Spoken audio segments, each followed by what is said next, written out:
Good morning, everyone. On behalf of Rajashri Shahu College, Tathode, Pune, Department of Civil Engineering, I, Mrs. Gausia Sayyad, is now going to deliver the structural design work, term work. In SD1 term work, as per Pune University, there will be 8 sheets. 7 sheets will be drawn by hand and 1 sheet will be drawn by AutoCAD. So today I am going to discuss sheet number 5, details of analysis of roof truss. So before going to start discussion about this sheet number 5, which is based on project 1, design of industrial shed. So you have to watch one video which I have shared with you. In that video, I have explained the different component parts and working of industrial shed with the help of model. So before going to discuss the sheet number 5, I would like to share the project group of SD1 in our college. Here I make a Excel of third year A division. In my college, total 73 students are there in third year A. So this 73 student I have divided into 4 batches, T1, T2, T3, T4. And for all benches, I have divided into group A, B, C, D. And these groups of students are there. So as per university, this student in every group will be 3 to 5. So I have considered 3, 4 and 5. So let us go in T1A group. What is that meaning? In A group, roll number 1 to 5 students will be there. Again in B group, 6 to 10. Likewise, overall the 73 student I have divided into these 4 batches. So why I divide all students in that batch? Just see here, for every group is having a different project of industrial shade. For example, in a group, the size of shade is given 20 by 60. For other group, this size will be changed.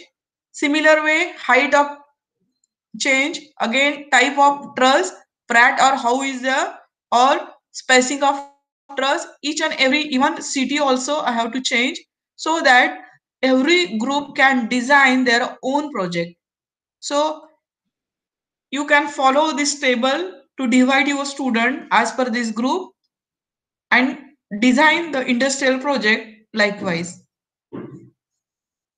Now let's go. This is the sheet number 5.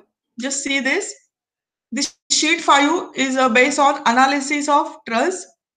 So before drawing this sheet, just keep in your mind, first point, all dimensions are in mm. Second, you have to draw this sketch by scale. So here I suggest the scale 1:100. In this sheet, you have to write all these words and the letters by capital letters. So these are the rules you have to draw. Next, you have to draw clean and neat. Use 2H or H pencil 0.5 lead instead of HB pencil. Now let us go. In this sheet, you have to divide this sheet in 3 parts. So 1/3 half part you have to keep for a elevation and plan of the truss. The upper half part for dead load, live load, wind load positions, and remaining for table. So this table is analysis of table, analysis of forces in the member of truss. Here I show why method of joints. So let's go to discuss the every part of this sheet deeply. The first part is the elevation of truss. So you have to draw a neat and clean sketch. Just revise the different component of this truss. So this part is known as roof truss. So you have to draw this triangle. What is the dimension of that? Span of the truss and the rise of the truss. Next, here in this case, we have provided step column to support gantry girder. So just see, this is a gantry girder, I section with channel, and this step column is designed to support the gantry girder. There are three ways to provide column to support gantry girder are, you can use step column.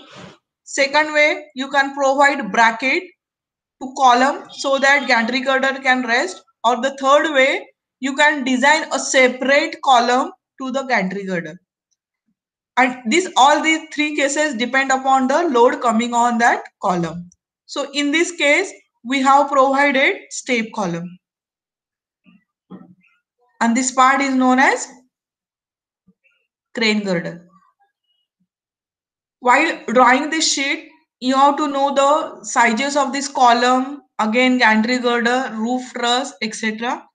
And the main terms regarding this sheet is span of the truss.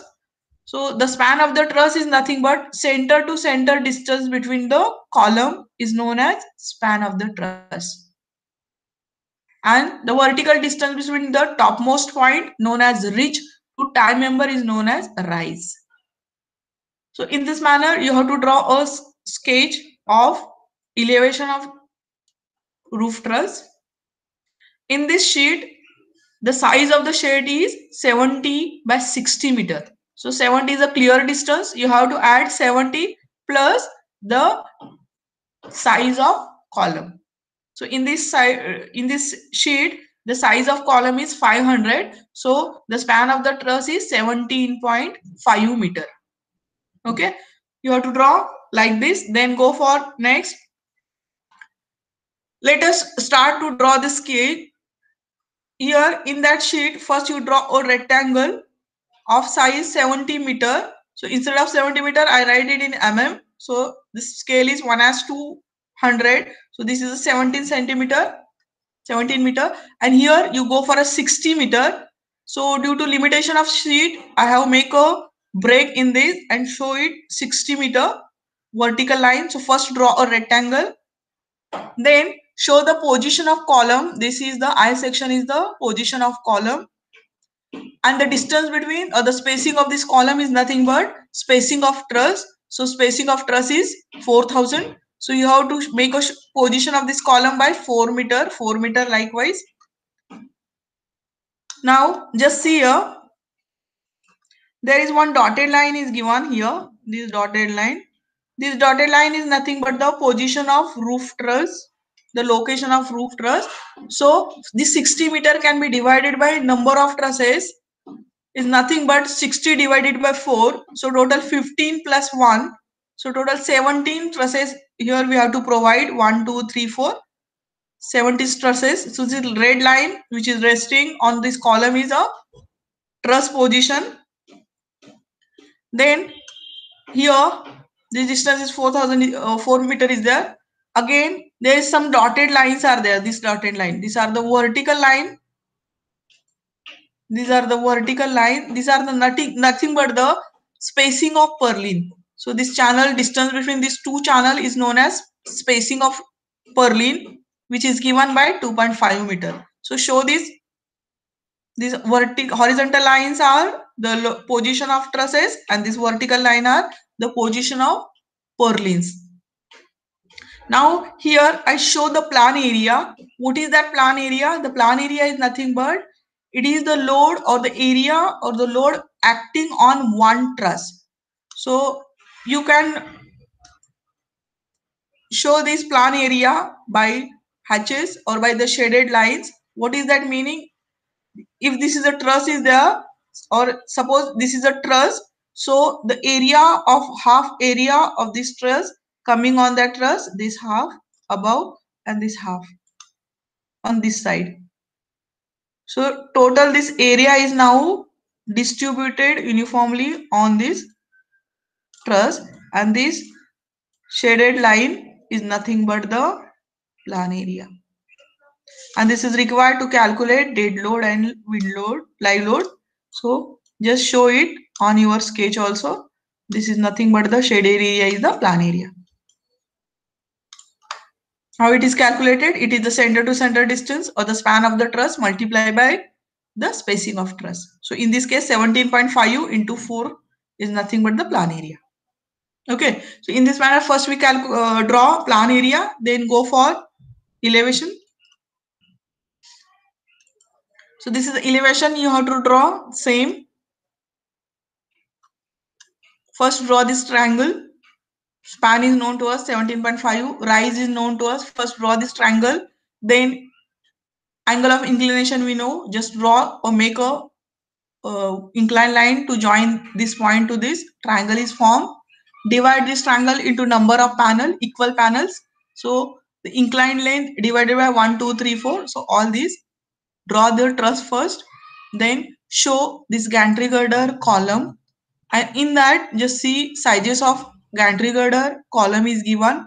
So you have to convert this size into scale and try to draw this diagram. And care should be taken that each and every words and letters you have to write in capitals. Is it clear how to draw the elevation and plan?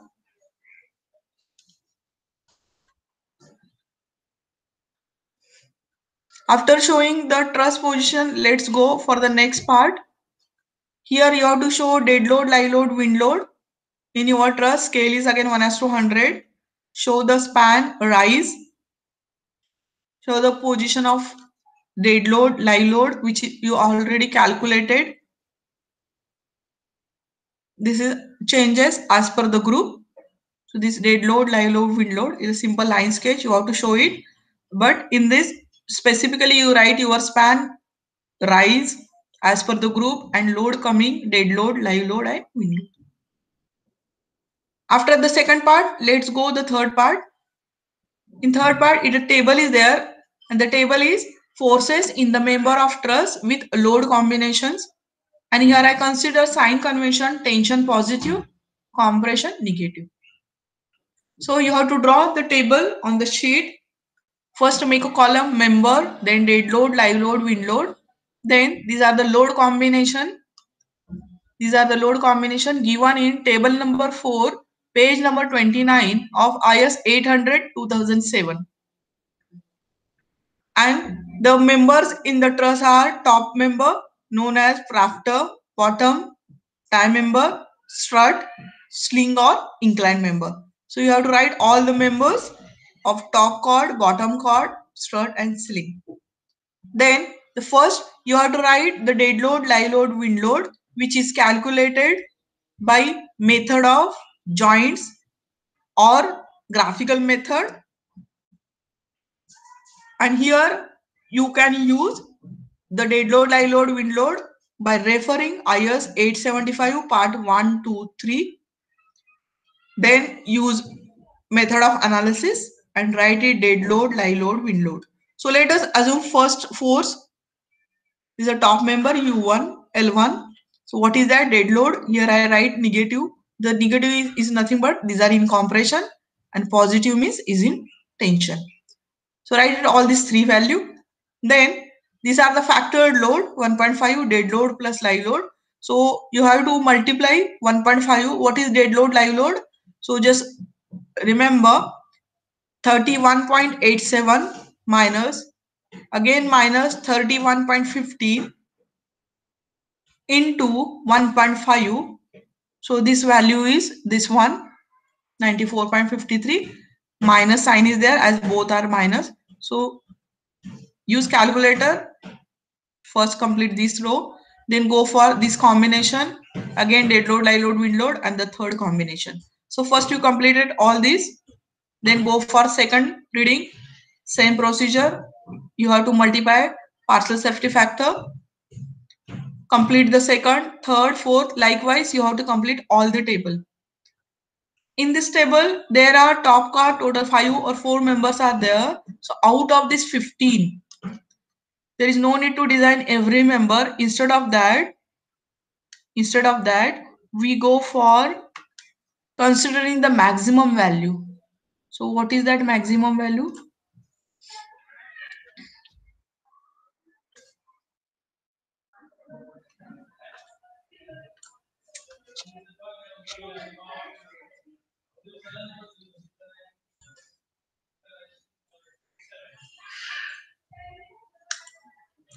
Here I consider only this table.